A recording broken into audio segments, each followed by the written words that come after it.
Olá, meu nome é Sebastião Ernesto, sou médico anestesiologista e vou falar sobre hemorragia obstétrica envolvendo o período imediatamente antes, durante ou após o parto. A hemorragia obstétrica pode ocorrer durante todo o período da gravidez, desde o seu início até na fase imediatamente antes do parto e no período puerperal. A hemorragia inicial ocorre principalmente por três mecanismos: a ectopia, que é a instalação do embrião em região não adequada, fora do interior da cavidade uterina, o abortamento e o trauma. A hemorragia pré-parto ocorre predominantemente por descolamento de placenta, pela apresentação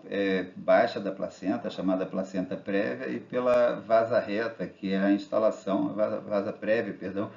que é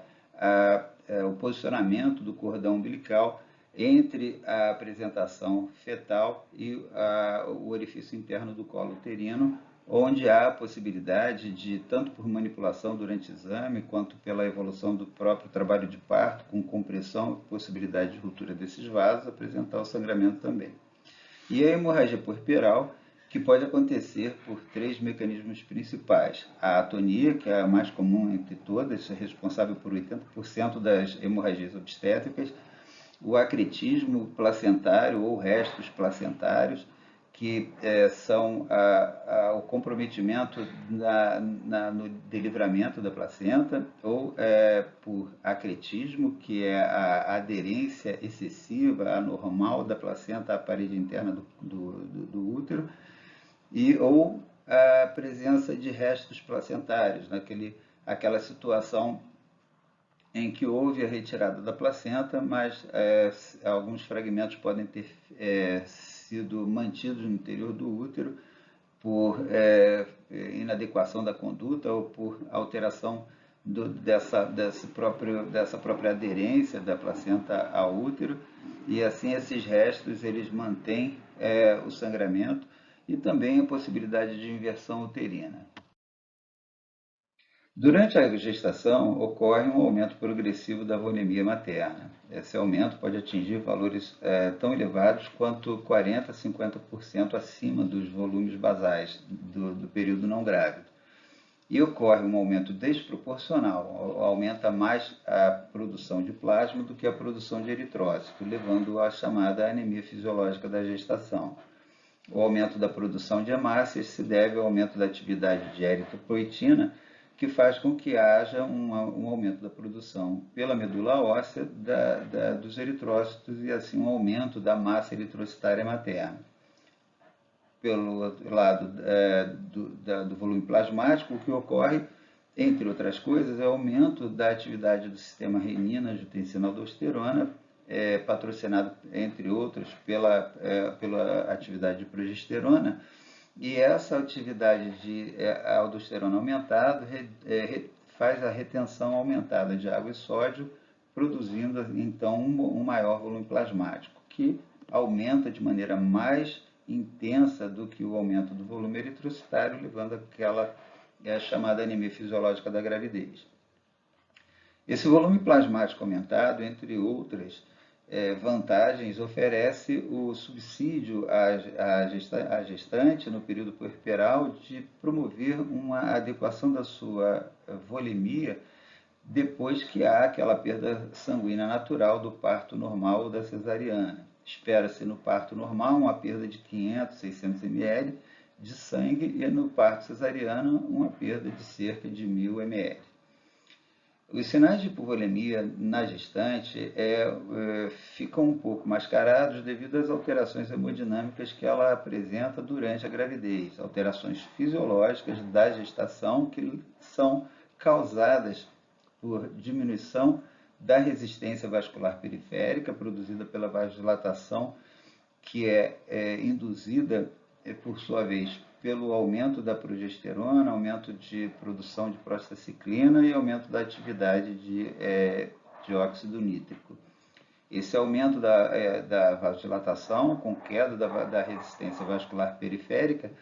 leva a uma hipotensão, principalmente a redução da pressão arterial sistólica, com aumento da frequência cardíaca induzida pela vasodilatação. esse cortejo de situações torna confusa a percepção de sinais de hipovolemia, já que a paciente já se apresenta um pouco hipotensa em relação à paciente não gestante, ou seja, a pressão normal da gestante é um pouco mais baixa, ela já apresenta um ataque cardíaco e a perda volêmica por algum tipo de sangramento pode ser mascarada então por esses fatores.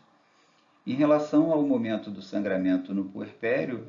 o sangramento obstétrico é classificado como hemorragia primária quando ela acontece nas primeiras 24 horas e secundária quando ela surge após as primeiras 24 horas.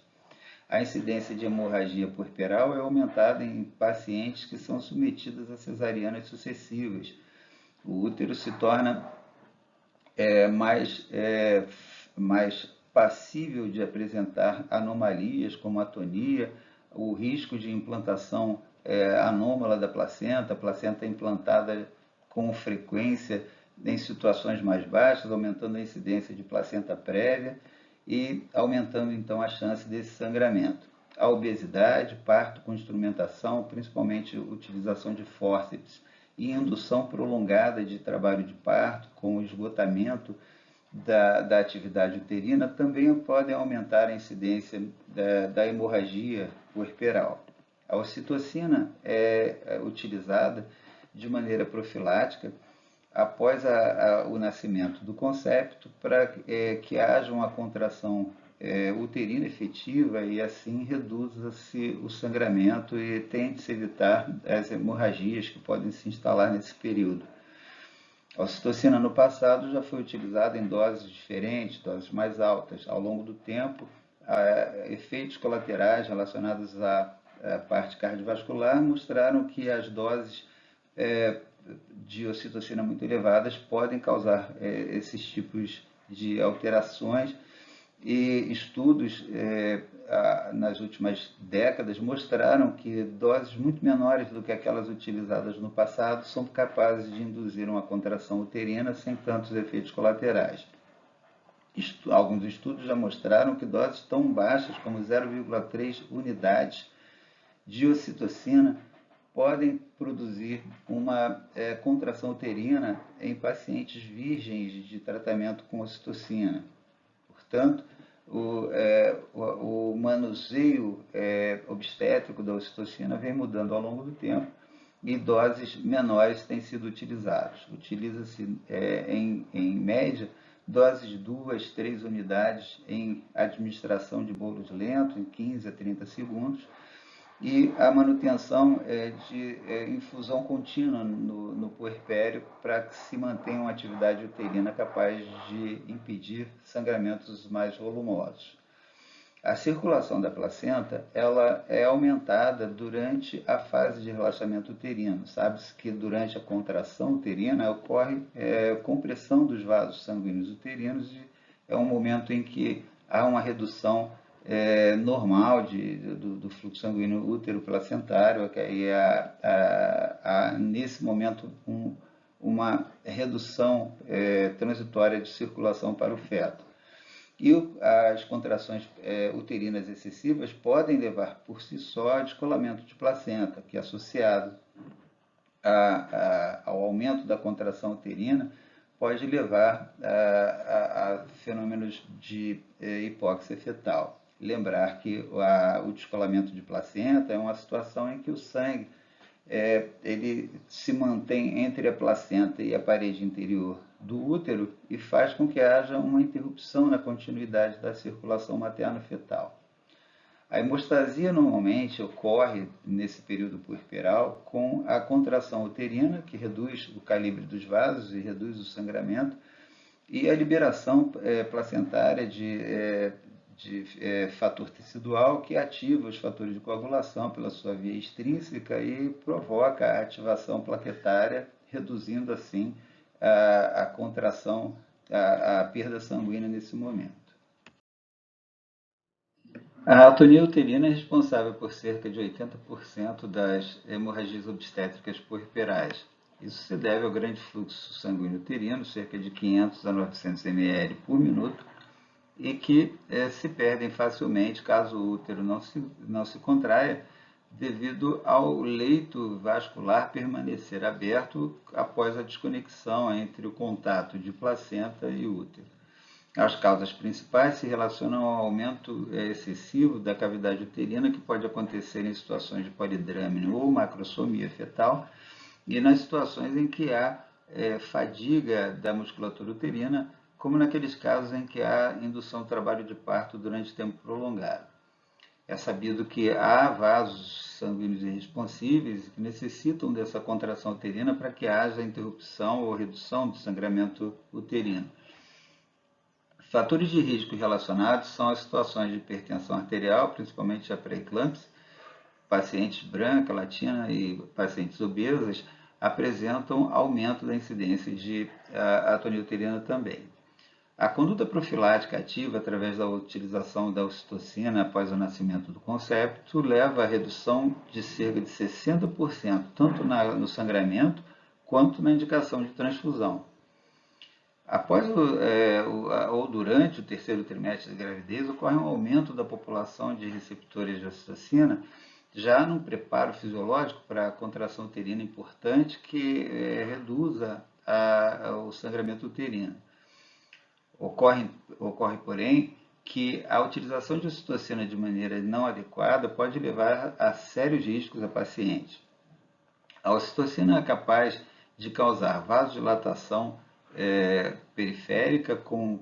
taquicardia reflexa e vasoconstrição coronariana, uma equação bastante desfavorável a pacientes, principalmente se elas têm redução da reserva coronariana. Doses superiores a 1 unidade por minuto de ocitocina podem levar, por semelhança na composição química da ocitocina com o hormônio antidiurético, a efeitos similares ao do efeito antidiurético. Isso pode, em pacientes que recebam cristalóides em excesso, induzir a hiponatremia, o que também é um efeito indesejado. Em 2004, Carvalho e colaboradores, num estudo de bastante importância, descobriram a dose efetiva para 90% das pacientes que não estivessem sido tratadas com ocitocina, não tivessem sido submetidas à indução do trabalho de parto, e essa dose 90 é de 0,35 unidades apenas. Portanto, é uma dose capaz de resolver a falta de contração adequada em quase todas as pacientes. Obviamente, é uma dose que vai ser insuficiente em algumas e pela necessidade de garantia de contração adequada, não se utiliza em clínica doses tão baixas, mas doses excessivas devem ser evitadas a todo custo. Em 2006, Bulk, numa evolução desse trabalho de Carvalho, descobriram que em pacientes submetidas à indução de trabalho de parto, a dose efetiva 95 é de 3 unidades e deve ser seguida de infusão de uma diluição de ocitocina, 20 unidades em 1 litro de solução fisiológica, numa infusão de 120 ml por hora, em pacientes de cesariana que foram submetidas à indução de trabalho de parto. Portanto, são doses que são aconselhadas que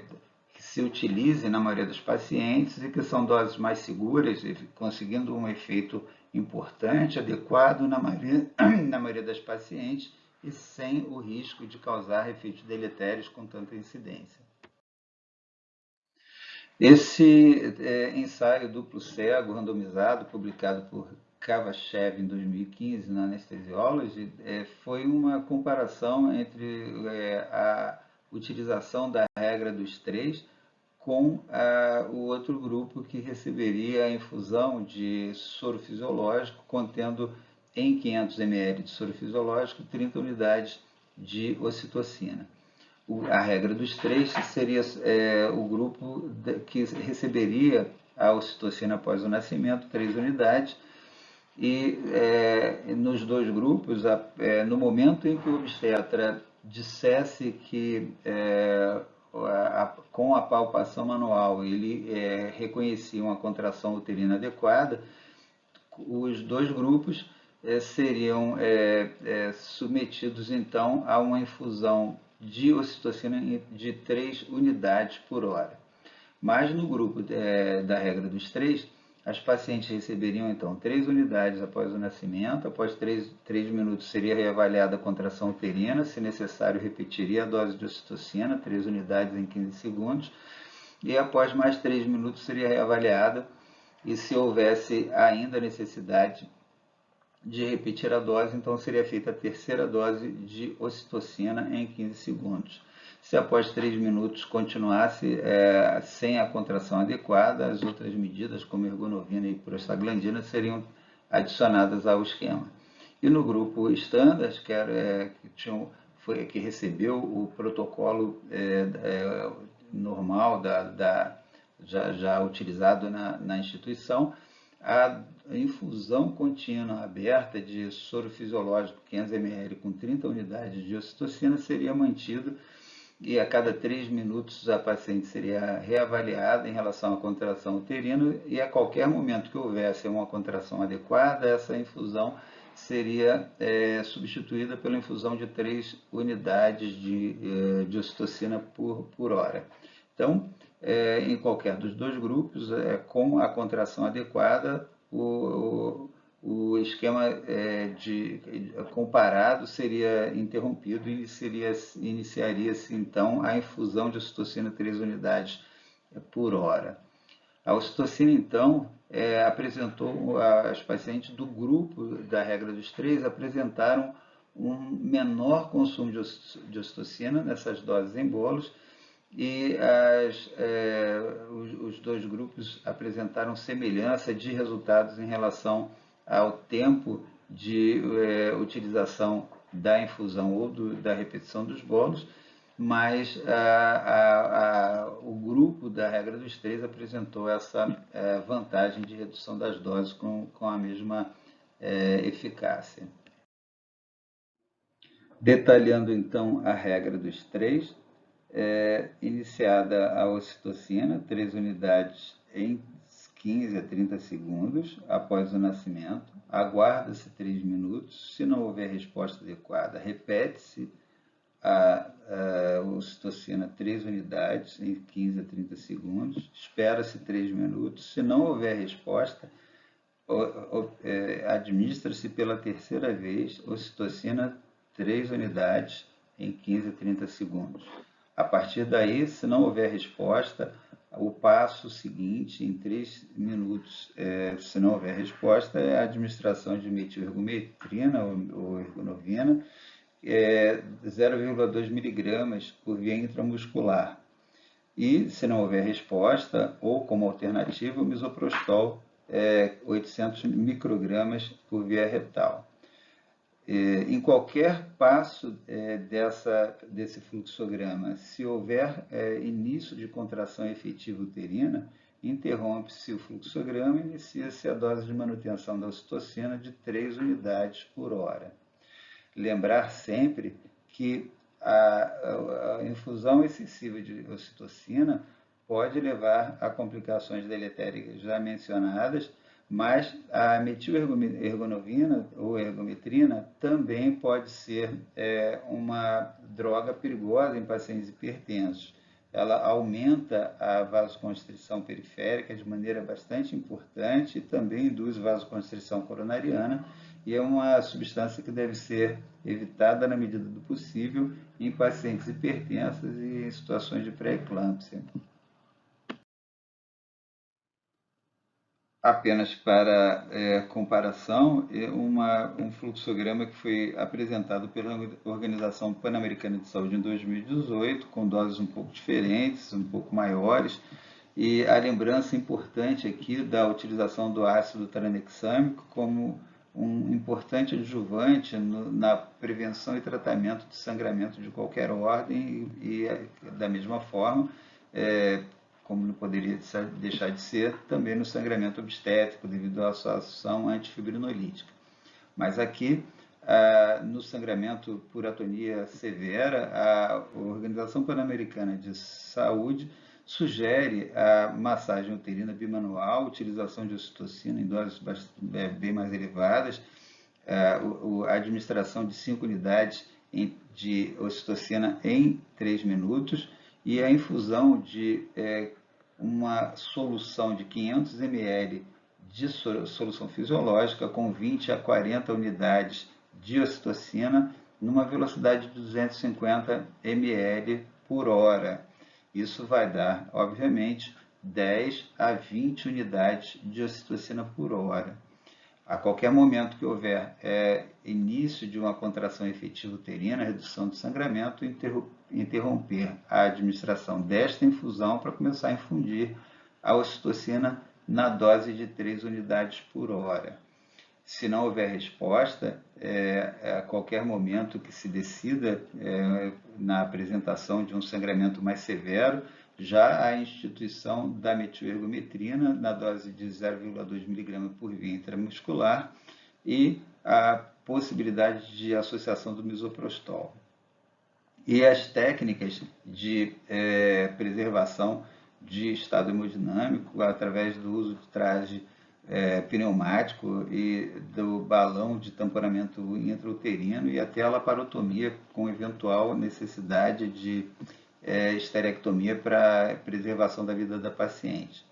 Volto a lembrar que a ocitocina tem os seus efeitos colaterais, é importante a atenção para doses não muito excessivas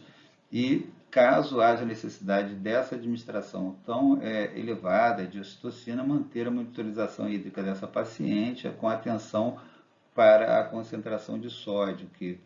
há o risco de desenvolvimento de hiponatremia. Lembrar também que o ácido tranexâmico administrado de forma muito rápida pode produzir alterações eletroconvulsivantes e deve ser manuseado com cuidado também. E a metilergometrina com a possibilidade de apresentar tanto desfechos deletérios em relação à pressão arterial como aumento do risco coronariano. A retenção de placenta, que é diagnosticada quando a placenta ou os restos placentários demoram mais de 30 minutos para serem eliminados de maneira fácil, de maneira fisiológica, sem necessidade de intervenção, ela é responsável por cerca de 3% das hemorragias obstétricas. Em geral, ocorre encarceramento da placenta ou de restos placentários que podem ser causados ou pelo fechamento precoce do colo do útero, que é menos comum, ou pela aderência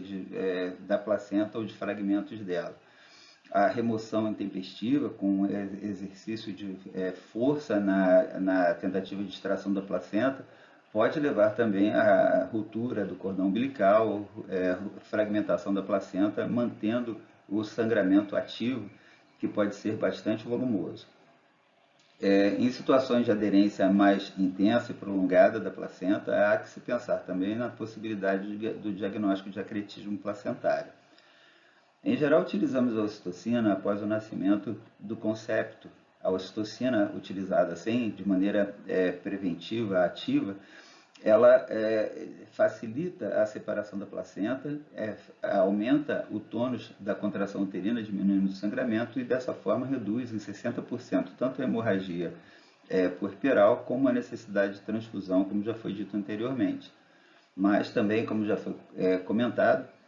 doses muito elevadas podem levar a alterações hemodinâmicas como a vasodilatação com taquicardia reflexa e a vasoconstrição coronariana, que é uma associação bastante perigosa.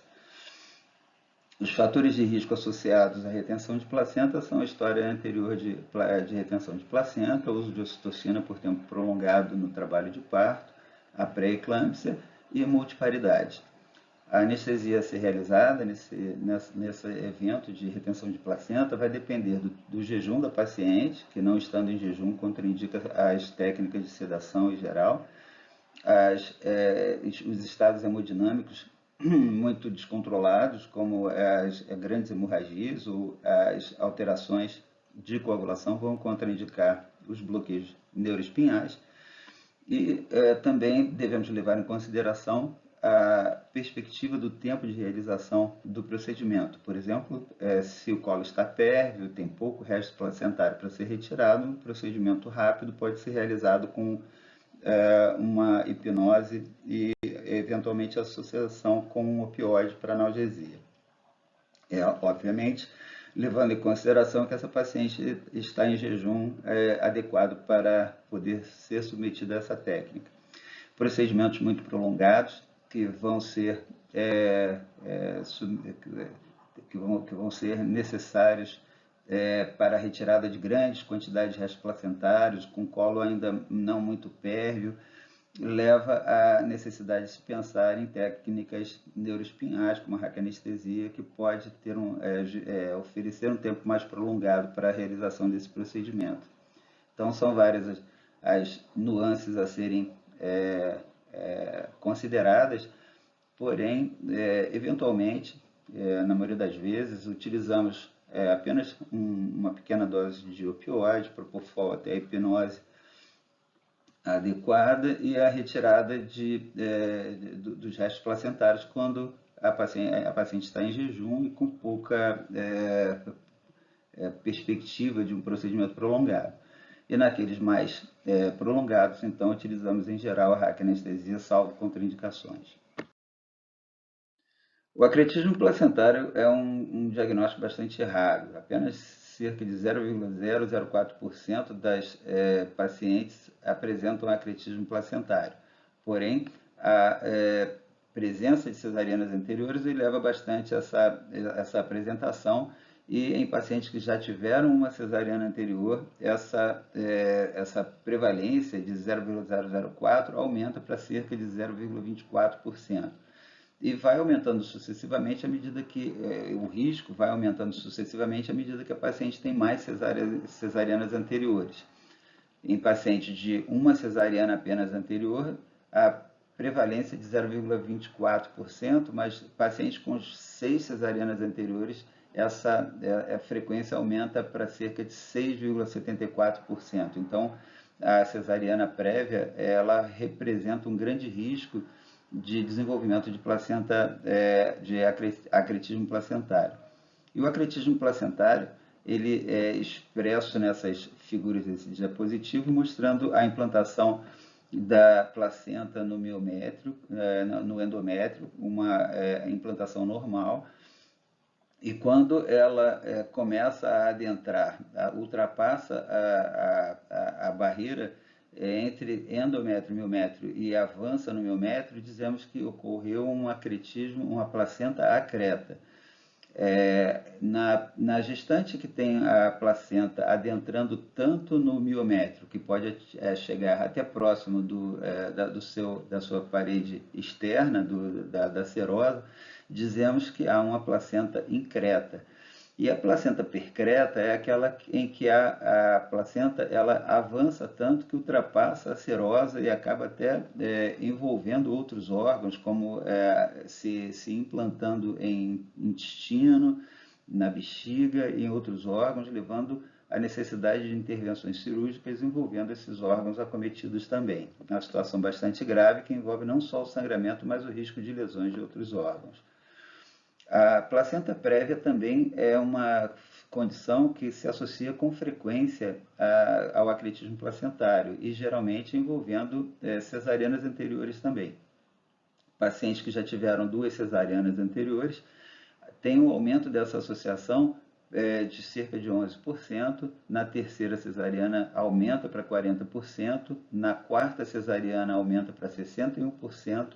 e na quinta cesariana há um aumento do risco de associação de placenta prévia com acretismo placentário de cerca de 67%. Portanto, são situações sinergísticas que levam a complicações bastante graves e a placenta prévia, em geral, tem a explicação dessa associação mais frequente devido à presença da cicatriz da cesariana anterior servir de base de implantação dessa placenta. Outros fatores de risco são a idade da paciente de mais idade, o tabagista, a utilização de fertilização artificial e multiparidade aumentam o risco de acretismo placentário. Perdão, o diagnóstico precoce leva à redução das chances de complicação, uma vez que a programação de procedimentos já com o objetivo de se resolver com mais cuidado e planejamento, né, a situação que se instala. As situações em que há o diagnóstico intraoperatório do acretismo placentário, o risco de complicações acaba aumentando devido à necessidade de tomadas de decisões, né, no momento da realização da cirurgia, com necessidade muitas vezes de solicitação de outros profissionais cirúrgicos e outro equipamento, e muitas vezes acabam surgindo situações inesperadas que levam à chance de maior complicação. O diagnóstico precoce normalmente é feito com a ultrassonografia e a ressonância magnética, que pode ser um auxílio também nesse diagnóstico, muitas vezes é um fator limitante, já que não há ressonância magnética em todas as instituições, e a necessidade de realização de maneira emergencial muitas vezes impede que seja feito esse diagnóstico mais detalhado. Condutas a serem realizadas durante a hemorragia causada por acretismo placentário são a utilização do balão intrauterino, a utilização de técnicas cirúrgicas de sutura da região sangrante, mas muitas vezes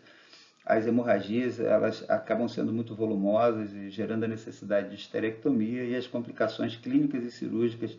acabam sendo mais comuns naquelas situações de maior acretismo, como na situação increta, mas principalmente na situação de placenta percreta. A anestesia vai depender do momento da gestação, do trabalho de parto, se é uma anestesia programada, com diagnóstico precoce do acretismo placentário. Pode ser feito o início da anestesia com técnicas regionais, sempre preparado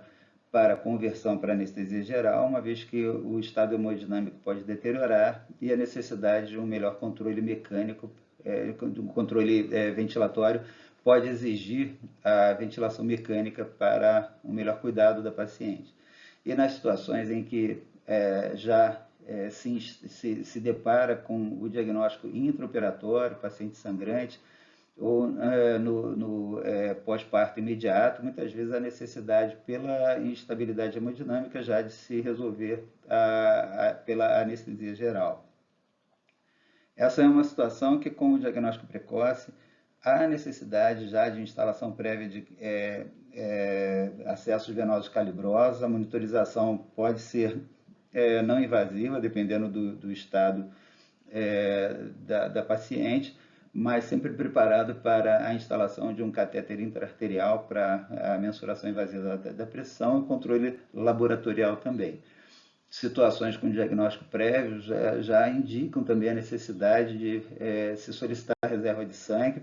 já se prevendo que há uma grande chance de sangramento intra ou pós-operatório com a necessidade de reposição. Outra causa de hemorragia obstétrica no pós-parto imediato é a inversão uterina. A inversão uterina, muitas vezes facilitada em pacientes com atonia uterina não percebida ou com a utilização de extração ativa da placenta, pode então desencadear a hemorragia intensa, o reflexo vagal, que pode levar à bradicardia e hipotensão mais intensa ainda, e tanto a atonia uterina quanto fetos com cordão umbilical muito curtos são fatores de risco para a inversão uterina. Muitas vezes, essas pacientes que estão em utilização de ocitocina em infusão devem ter essa infusão interrompida para que o útero mantenha um certo relaxamento e seja possível que se realizem os procedimentos necessários à reposição do útero no seu local ideal. Então, as técnicas são representadas nesse diapositivo com a reposição do útero, a reversão do útero à sua posição original, e após essa técnica bem sucedida pode ser e deve ser reiniciado a ocitocina em infusão, e eventualmente a necessidade de associação com metilrigonovina se mantém situação de atonia uterina. Atenção para as contraindicações e para as doses adequadas. O relaxamento, quando não atingido com apenas a suspensão da infusão da ocitocina, pode ser conseguido com a utilização de anestésico geral inalatório e, eventualmente, associação de nitroglicerina, que em infusão contínua pode auxiliar nesse relaxamento para a reposição do útero à sua posição normal. Situações de trauma também podem causar hemorragia obstétrica em qualquer fase da gestação, não é incomum acontecer também na fase já de final de gestação, e vai depender da intensidade do trauma, da causa do trauma, a conduta a ser tomada. Eventualmente, pequenos sangramentos com manutenção da vitalidade fetal podem gerar a conduta expectante, mas sangramentos muito volumosos ou que sejam acompanhados de alteração da frequência e ritmo cardíaco fetal podem necessitar a realização de cesariana para retirada do concepto e reparo da causa do sangramento. Os fatores de risco para sangramentos mais frequentes e intensos em situação de trauma são multiparidade, macrosomia fetal e a instrumentação durante o trabalho de parto ou durante o parto propriamente dito também pode gerar trauma na via de condução de saída do feto, no canal do parto, que pode levar a sangramentos maiores ou menores, dependendo da extensão da lesão e do eventual comprometimento de estruturas vasculares, principalmente arteriais. Lembrar que sangramentos arteriais ou venosos são importantes, os sangramentos venosos por lesão de veias, quando não conseguida a hemostasia adequada ou quando não percebida a lesão venosa no momento adequado, ela pode gerar um sangramento, a formação de hematoma insidioso, que pode levar também a problemas sérios, enquanto o sangramento arterial, embora ele possa não causar esses problemas mais tardios, na maioria das vezes, eles produzem com mais frequência, dependendo do tamanho do vaso lesado, alterações hemodinâmicas mais agudas. Mas não é incomum também as situações cruzadas em relação a essas situações, situações em que há um sangramento venoso de grande monta ou sangramento arterial pequeno que se mantém de forma insidiosa também pode acontecer, obviamente. É importante que haja a avaliação cuidadosa das lesões, principalmente se as lesões foram causadas em situação de parto instrumental, pode acontecer lesão de uretra, de reto, alterações, lesões vasculares e a formação de hematoma que pode comprometer em grande monta tanto as estruturas vaginais quanto perineais, levando à necessidade de intervenção muitas vezes. Algumas situações de sangramento menor, apenas a colocação de um dreno e a observação muitas vezes se mostra eficaz e desnecessária a intervenção. E, por outro lado, os traumas associados a situações não operatórias, os traumas de situações de rua, atropelamentos, etc., devem também sofrer as avaliações de outras estruturas que devem ser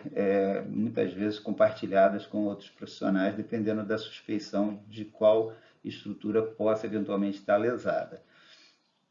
A situação hemodinâmica deve ser avaliada de maneira muito cuidadosa. Essas pacientes, obviamente, como já foi comentado nesse e em outros vídeos, elas têm uma alteração hemodinâmica comum da gestante, que é a taquicardia, reflexa pela vasodilatação, e aquela pequena redução da pressão arterial sistólica comum da gestante muitas vezes traz confusão diagnóstica em situações de hemorragia. A necessidade de transfusão deve ser avaliada adequadamente, comparando sempre os valores de hemoglobina e hematócrito e a situação hemodinâmica da gestante para se avaliar a necessidade de reposição ou não, e se houver necessidade, se a reposição necessita ser com transfusão ou se seria suficiente a reposição com cristalóide. Isso aí vai depender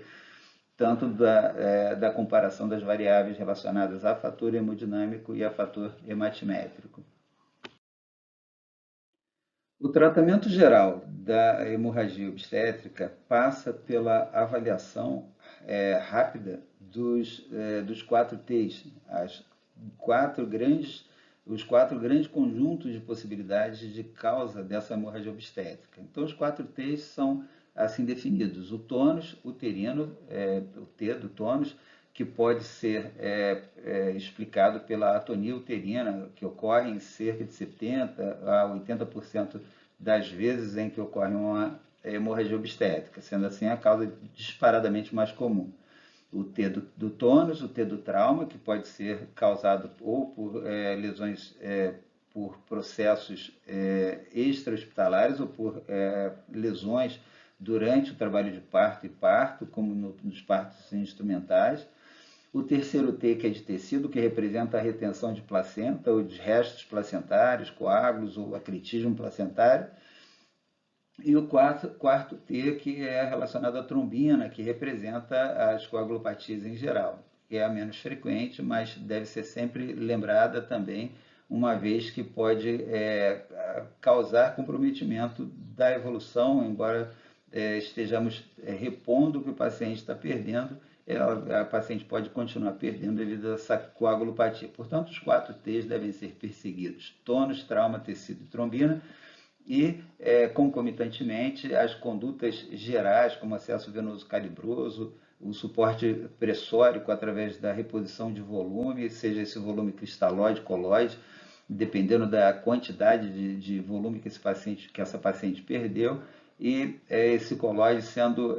composto de colóides artificiais ou de componentes de sangue, dependendo da causa da instabilidade, se há perda concomitante de hemácias, o sangramento mais intenso, muitas vezes há necessidade de composição, de reposição de hemácia com plaquetas e plasma fresco congelado naquelas situações em que há um sangramento maciço.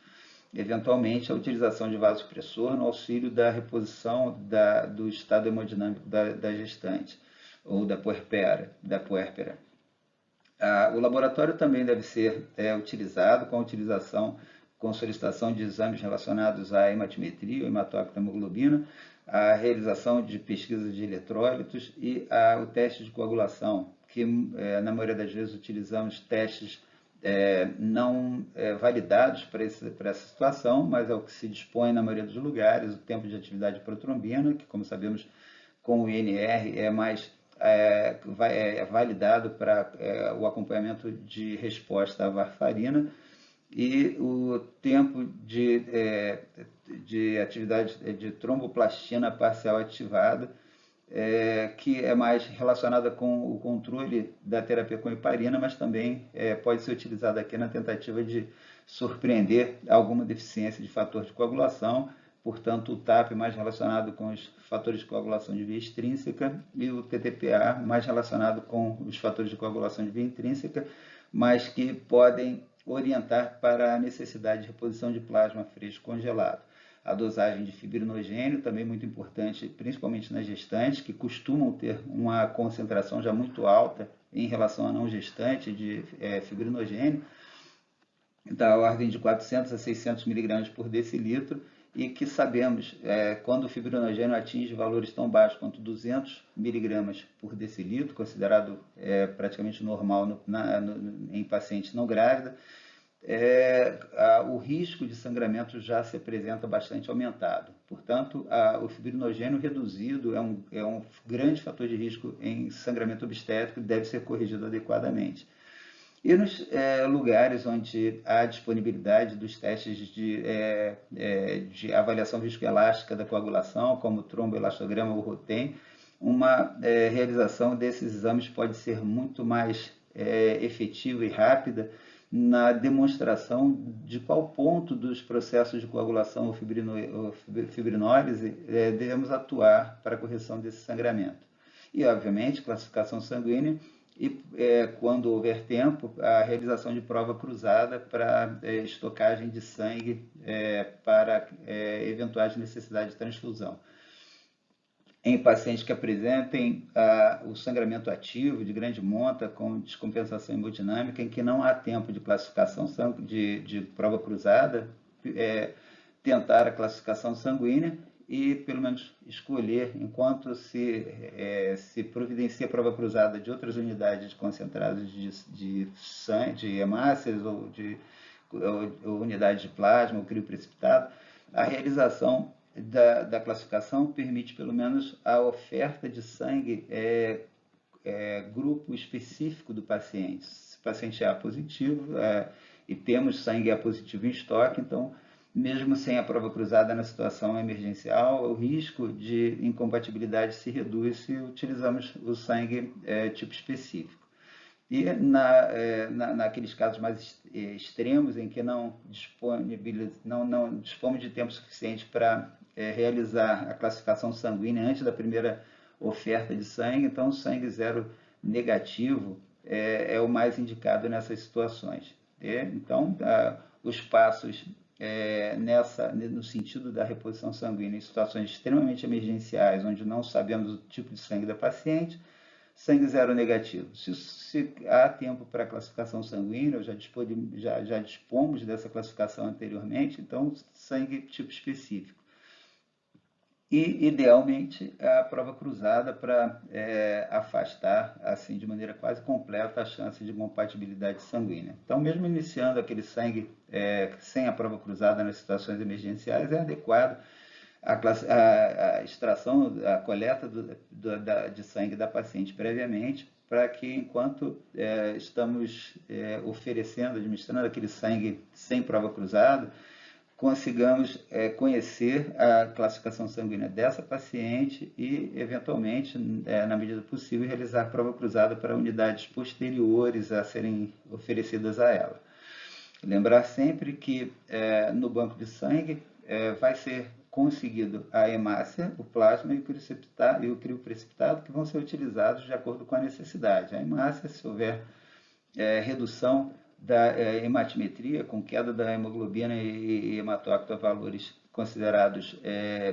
gatilho, né, hoje em dia em torno de 7 a 8 gramas de hemoglobina, e naquelas pacientes que apresentem distúrbio de coagulação diagnosticados ou pelo TAP, TPA ou pelo teste viscoelástico, a reposição de fatores de coagulação com a utilização de plasma aferido congelado e a reposição de fibrinogênio de acordo com o exame, com a utilização do crio precipitado. É importante a restauração o mais rápido possível do tônus uterino, caso esse esteja reduzido, e isso é feito através de massagem manual do útero da paciente, a utilização de ocitocina nos esquemas diversos que são propostos, principalmente o esquema da regra dos 3, que já foi mencionado nesse e em outros vídeos nossos. É administrada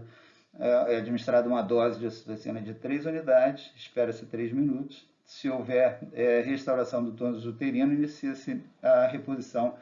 de 0,3 unidades por hora, de 3 unidades por hora nessa paciente, até o reparo, a redução do sangramento importante, onde começa então a dose de manutenção de 1 unidade por hora.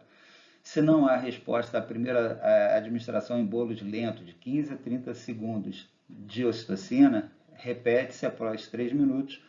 3 unidades de ocitocina em bolos lento de novo, 15 a 30 segundos, e se houver resposta, inicia-se então a dose de manutenção de 1 unidade por hora. Se não houver resposta, repete-se pela terceira vez a ocitocina, 3 unidades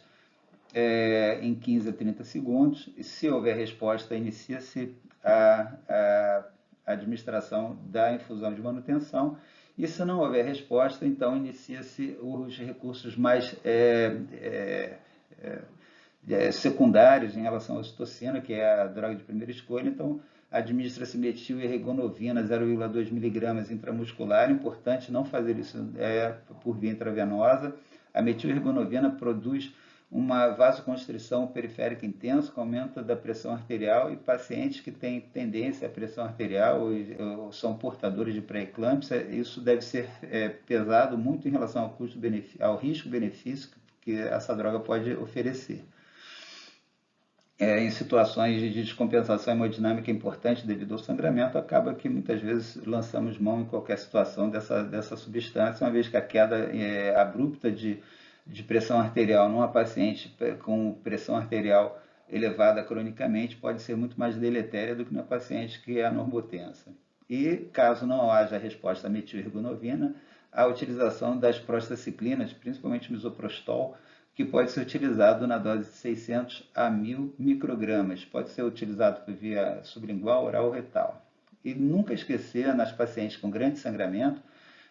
a utilização precoce do ácido tranexâmico, que deve ser administrado segundo alguns protocolos. Um deles orienta para a utilização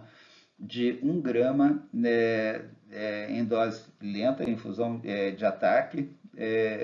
e não deve ser administrado de maneira em bolos rápido, que pode gerar aumento de atividade convulsogênica.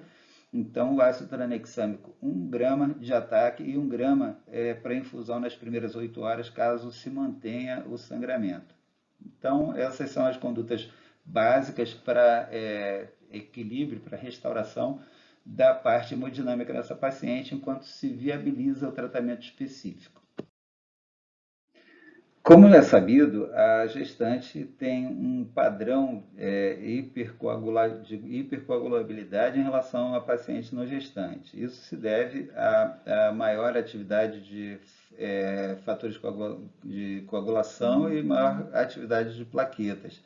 Também há uma pequena redução na atividade fibrinolítica, fazendo com que ela seja considerada uma paciente potencialmente trombogênica.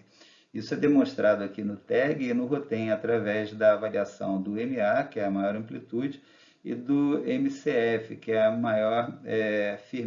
índice de maior firmeza do coágulo, onde apresentam valores que podem ser vistos superiores a paciente não gestante. E também em relação à menor fibrinólise da gestante, que pode ser visto na lise de 30% no TEG, e no ML, maior atividade de lise visto no ROTEM. Ambos apresentam atividade inferior quando comparado com a paciente não gestante. Isso deve ser considerado no momento de avaliação da causa de sangramento de uma gestante, se há interferência associada de fatores de coagulação ou de plaquetas ou até atividade fibrinolítica, e assim a localização através desses exames do ponto desse emaranhado de atividades pró e anticoagulantes que temos, se há uma alteração e onde está localizada. Mas para isso temos que saber que na gestante ocorre essa pequena diferença em relação à paciente, a mulher não gestante.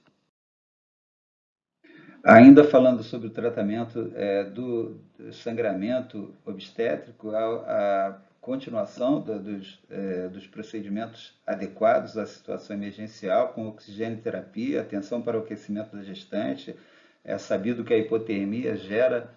maior sangramento por interferir com a atividade plaquetária de fatores de coagulação, levando a maior sangramento, mais hipotensão, aumento da acidose, que vai piorar os fatores a atividade de coagulação, e isso entra no ciclo vicioso conhecido como a tríade letal, ou seja, hipotensão, coagulopatia e acidose são 3 fatores que, quando associados, pioram bastante o prognóstico da paciente. Portanto, mantê-la aquecida, oferecer líquidos aquecidos, obviamente, os que são possíveis de serem aquecidos, e a atenção com a técnica anestésica, que deve ser escolhida de acordo com o padrão hemodinâmico da gestante. Pacientes com instabilidade hemodinâmica não devem receber a anestesia neuroespinhal, então a técnica de anestesia geral deve ser a opção. Lembrando da piora do padrão anatômico da paciente gestante em relação às suas vias aéreas, que podem oferecer maior dificuldade. Para isso, devemos estar sempre preparados com todo o equipamento de via aérea difícil, como o laringoscópio comum, o laringoscópio óptico, o bugie e máscara laríngea, e todos os recursos disponíveis à nossa maior segurança. Nas pacientes com intubação não emergencial, que estejam em jejum, pode ser feita a intubação com fibroscópio, desde que sejam satisfeitas as premissas à realização desse procedimento. O paciente está aceitando o procedimento, colaborando, sem riscos de regurgitação e broncoaspiração, portanto, não sedar excessivamente essa paciente, que pode atrapalhar bastante o procedimento. A reposição com volumes, que já foi comentado, o volume escolhido de acordo com o volume perdido, o tipo de volume perdido, e a utilização de drogas vasoativas, caso haja necessidade de restauração de uma hipotensão que não está sendo corrigida com a reposição de volume. Sempre atentar para o preparo para a transfusão maciça em pacientes que apresentem sangramento volumoso e em curso. Aquela paciente que teve um sangramento volumoso, que eventualmente já teve esse sangramento interrompido e que necessita de reposição, essa reposição, na medida do possível, pode ser feita de uma maneira mais cadenciada, mais programada, sem tantos riscos. Mas naquela paciente que está com sangramento ativo, ou a paciente que sangrou e encontra-se hemodinamicamente muito comprometida, sem resposta, aí a necessidade eventual de transfusão maciça com composição de 4 a 6 unidades de plasma, para a mesma quantidade de hemácias e de plaquetas, e assim a reposição tanto do volume eritrocitário que ela necessita, para níveis que ultrapassem o valor do gatilho considerado para a idade e condição clínica da paciente, em torno de 7 a 8 gramas por decilitro de hemoglobina, e a reposição dos fatores de coagulação e plaquetas que ou estão reduzidos por perda ou por hemodiluição, e assim necessitam de reposição também no sangramento maciço. E os procedimentos invasivos, caso não haja resposta à terapêutica clínica e conservadora, no sangramento obstétrico, como a utilização do balão intrauterino, a sutura, que pode ser feita com várias técnicas, como vai ser mostrado a seguir, a eventual utilização de embolização através de processos endovasculares, que tem a vantagem ainda de ser procedimento temporário, mas depende do acesso endovascular e de pessoal capacitado, de estrutura adequada para isso. A eventual necessidade de sutura de artéria uterina em situações de sangramento intenso, e até a esterectomia, que deve ser tão mais precoce quanto menos necessário aquele útero. Por exemplo, paciente que já não deseja mais gravidez e que o feto nasceu viável, essa esterectomia ela pode ser um pouco mais, a indicação da esterectomia pode ser um pouco facilitada, diferente daquela paciente que teve um feto que nasceu com condições desfavoráveis, ou a paciente de primeira gravidez que deseja ter gravidez subsequente, torna essa decisão um pouco mais difícil, mas na situação de instabilidade hemodinâmica, risco de perda de vida, a esterectomia acaba sendo a conduta definitiva para a resolução do problema grave que se instaurou. A decisão de realizar uma transfusão em um paciente, assim como a sua execução, é uma responsabilidade extremamente elevada e cercada de uma série de riscos, inclusive de perda de vida do paciente receptor. Por isso, uma série de guidelines, uma série de protocolos visam uma cadeia de conduta na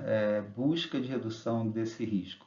Solicitar ao paciente que diga o seu nome, se ele estiver desperto, se ele estiver consciente, se ele estiver orientado, nome, sobrenome, idade, data de nascimento, o registro de inscrição do paciente na instituição conferido no prontuário, a compatibilização, a observação da compatibilização do sangue a ser administrado com aquele paciente, o grupo sanguíneo tanto do sangue do paciente receptor quanto do sangue do doador, e assim essa conferência, de uma maneira bastante criteriosa, pode reduzir em muito os riscos transfusionais.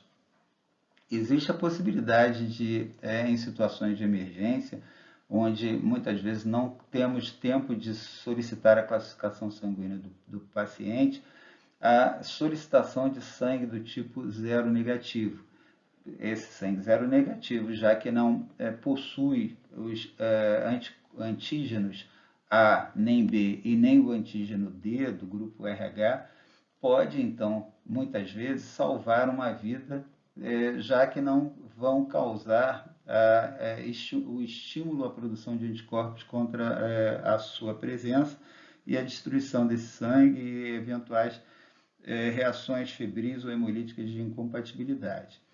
Muitas vezes, na indisponibilidade de sangue RH negativo, em alguns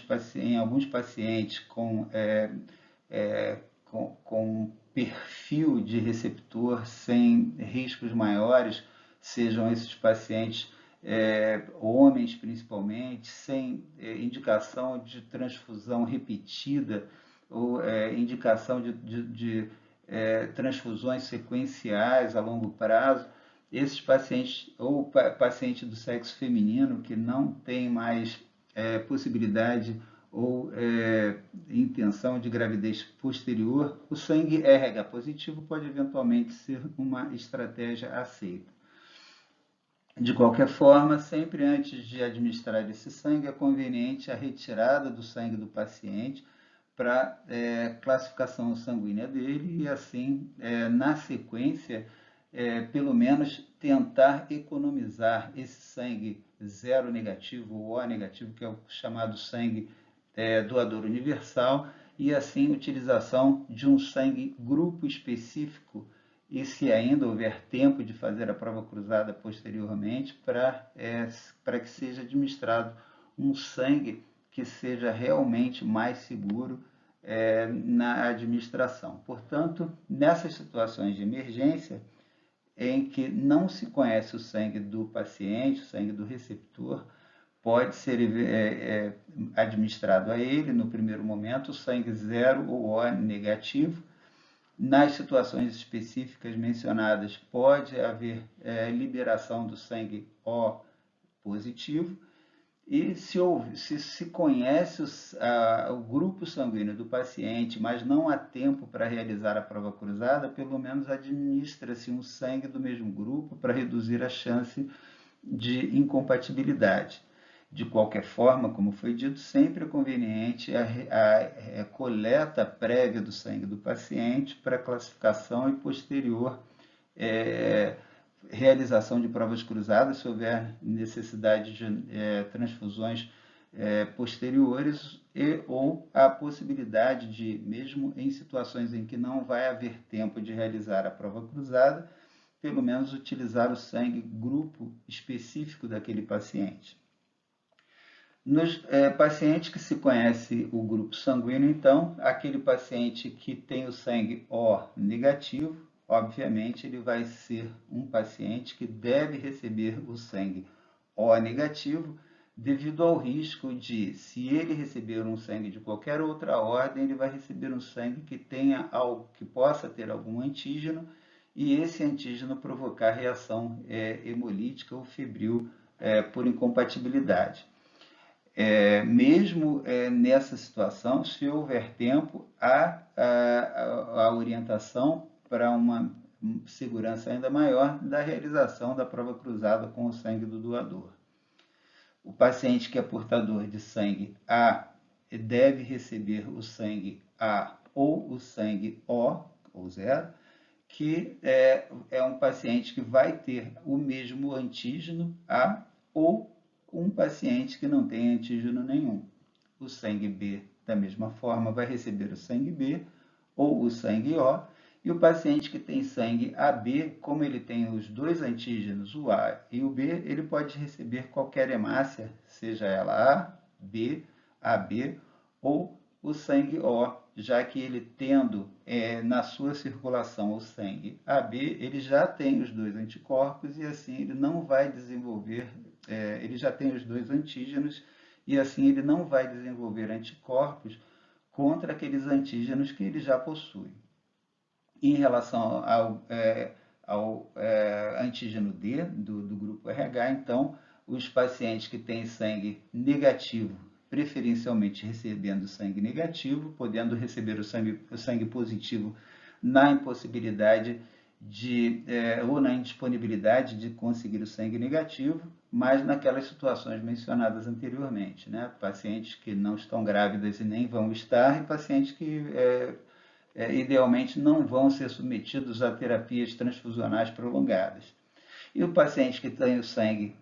no sangue, o antígeno endógeno, né, o seu antígeno nativo D, ele pode receber tanto o sangue negativo quanto o sangue positivo. Assim é feita a opção, de acordo com a disponibilidade no banco de sangue, daquele componente concentrado de hemácias que lhe é mais seguro na transfusão. Lembrando sempre que todos os pacientes que vão receber de maneira eletiva e programada, sem ser uma situação emergencial, o ideal é, mesmo nos pacientes que vão receber sangue de grupo específico, semelhante ao seu, a realização de prova cruzada, porque o sangue do doador pode ainda ter algum outro antígeno que possa causar algum problema no momento da transfusão. Da mesma forma que escolhemos a hemácia, grupo específico, preferencialmente, para fazer a prova cruzada, na esperança de que haja uma maior facilidade de compatibilidade, mas, eventualmente, quando não temos aquela opção igual, de grupo sanguíneo igual ao do paciente, podemos ter algumas opções alternativas. Em relação à transfusão de plaqueta e plasma, também ocorre de maneira semelhante. Se você não conhece o grupo sanguíneo do paciente e o paciente vai receber transfusão de plaqueta de maneira emergencial, é ideal que dê para ele plaquetas do grupo O negativo. Se ele vai receber plasma e não sabemos qual é o grupo daquele paciente, o ideal é dar para ele um plasma que seja do grupo AB. Sendo do grupo AB, o sangue do doador não tem anticorpos contra o antígeno A, que já lhe é comum, e nem do antígeno B, que ele também possui. Então, é um plasma que vem sem anticorpos, e se o paciente possui qualquer um desses dois antígenos, ele não vai sofrer nenhuma agressão por anticorpos contra os mesmos. Mas, se você conhece o grupo do paciente, você vai querer fazer uma prova cruzada de maneira mais acelerada, ou nem vai ter tempo de fazer prova cruzada, então você quer fazer uma transfusão mais segura, diminuindo o risco desse paciente, só não vai fazer a prova cruzada porque não tem tempo, é uma situação emergencial, então tente conseguir uma plaqueta ou um plasma com grupo sanguíneo igual ao do paciente que vai receber essa transfusão. Mas temos aqui as alternativas também, tanto em relação às plaquetas quanto em relação ao plasma. Em relação ao plasma é uma coisa mais fácil de se entender, porque devemos sempre introduzir no paciente ou um plasma igual, com grupo sanguíneo igual ao seu, ou um plasma que pelo menos não tenha anticorpos contra os antígenos que ele possui. Então, já é um caminho assim que facilita bastante a tomada de decisão. Em relação às plaquetas, então vai haver a solicitação de tanto igualdade de grupo sanguíneo em relação ao sangue do receptor, mas existem as possibilidades também, as alternativas que são eventualmente encontradas no banco de sangue, e respeitando as situações de diminuição de risco de incompatibilidade. Além das condutas mencionadas anteriormente, muitas vezes há necessidade de início de condutas de procedimentos mais invasivos na tentativa de estimular esse útero a iniciar a sua contração e reduzir o sangramento, ou a utilização dos diversos modelos de balão intrauterino. Portanto, temos a descrição da técnica bimanual de compressão uterina, que tenta fazer com que esse útero contraia e reduza o seu sangramento. Existe a possibilidade de utilização do balão de Saint-Stephen Blackmore, que é aquele utilizado no sangramento digestivo, na hemorragia digestiva, como por exemplo causada por varizes de esôfago. Existe a utilização do do balão hidrostático de Ruben e o balão de Bakri. São tentativas de se reduzir o sangramento através de compressão ou compressão externa do útero, ou a utilização do balão interno, que tende também a provocar compressão das estruturas venosas sangrantes. Algumas manobras de sutura também visam a redução do sangramento, na tentativa de se evitar a esterectomia como solução final do sangramento em situações mais graves. A sutura de Bede-Lynch, a sutura de Hyman e a sutura de Shaw são exemplos desses procedimentos. Outra possibilidade é a cirurgia vascular, seja por procedimento laparoscópico ou por procedimento de laparotomia, ou por procedimento endovascular. A cirurgia, a laparotomia é uma técnica que pode ser uma via de instrumentação para a tentativa de pinçamento da artéria, eventualmente com o objetivo de se descobrir qual a artéria que pinçada pode reduzir o sangramento, e assim, se essa artéria for uma artéria de menos importância para a vitalidade uterina, eventualmente pode ser realizada a ligadura dessa artéria. A técnica endovascular oferece a vantagem da obstrução temporária das artérias uterinas, que podem servir de ponte para a realização de procedimentos outros que podem realizar ou resolver o sangramento, e assim depois desobstruir, através de utilização de obstruções por balão ou outras técnicas, desobstruir essa artéria e voltar à vitalidade uterina. Eventualmente, essas técnicas podem sofrer também avanço no momento do procedimento, quando se descobre que o sangramento é impossível de se interromper, e a possibilidade de obstrução permanente através de técnicas diversas endovasculares, ou até a realização da esterectomia como medida final do procedimento e solução definitiva da hemorragia. Salomon e colaboradores, e Descartes e colaboradores, respectivamente, em 2003 e 2004, fizeram a avaliação das diversas técnicas invasivas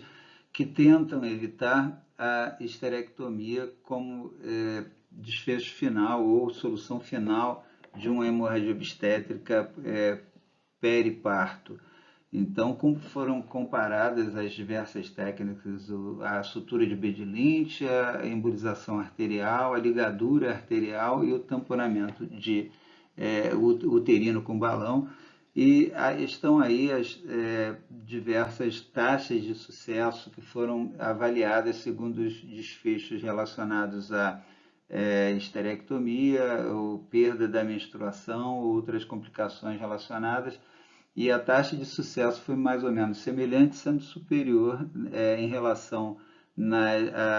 quando realizado a sutura de Bede-Lynch ou a embolização arterial. É importante lembrar que deve-se, sempre que possível, evitar a esterectomia obstétrica devido ao maior risco de hemorragia, lesão vascular e do sistema urinário, infecção e aumento da mortalidade. Além, obviamente, de resgatar a possibilidade de nova gestação naquela paciente que, quando tem esse desejo e essa possibilidade, é sempre um desfecho desejável. Terminamos aqui o vídeo sobre hemorragia obstétrica periparto. Espero que tenham gostado. Se gostaram do conteúdo, deem o like e